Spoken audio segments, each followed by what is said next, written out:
Hey everyone! Today I want to dive into a deeply moving story from the Bible, Genesis chapter 16, the story of Hagar and Ishmael. Genesis 16 introduces us to Hagar, an Egyptian slave woman who served Sarai, Abram's wife. Now Sarai was unable to bear children, and in her desperation she suggested that Abram should have a child with Hagar.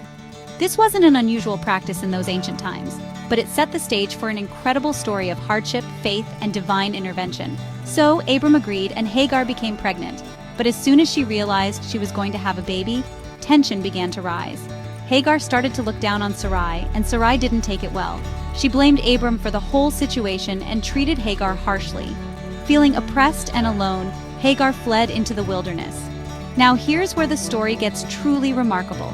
As Hagar wandered in the desert, an angel of the Lord appeared to her. This is the first time in the Bible that an angel directly addresses a woman by name. The angel comforted Hagar, telling her to return to Sarai and submit to her authority. But that's not all. God made a powerful promise to Hagar. He assured her that her descendants would be too numerous to count, and that she would give birth to a son named Ishmael, which means God hears. Imagine the comfort and hope Hagar must have felt in that moment. Despite her suffering and isolation, God saw her. He heard her cries and blessed her in a way she couldn't have imagined. This encounter transformed Hagar's outlook, giving her the strength to return and face her difficulties.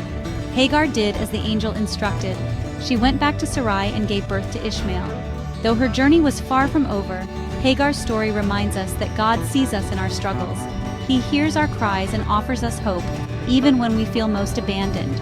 So what can we take away from Hagar's story? First, it teaches us about God's compassion and faithfulness. He doesn't forget us or ignore our pain. Second, it reminds us that even in the most challenging circumstances, there is hope and a future. And finally, it shows that God's promises are true and enduring, even when we can't see the full picture. Thank you for watching. If you found this video inspiring, make sure to like, comment, and share it with your friends. And don't forget to hit that subscribe button for more uplifting stories from the Bible. See you next time.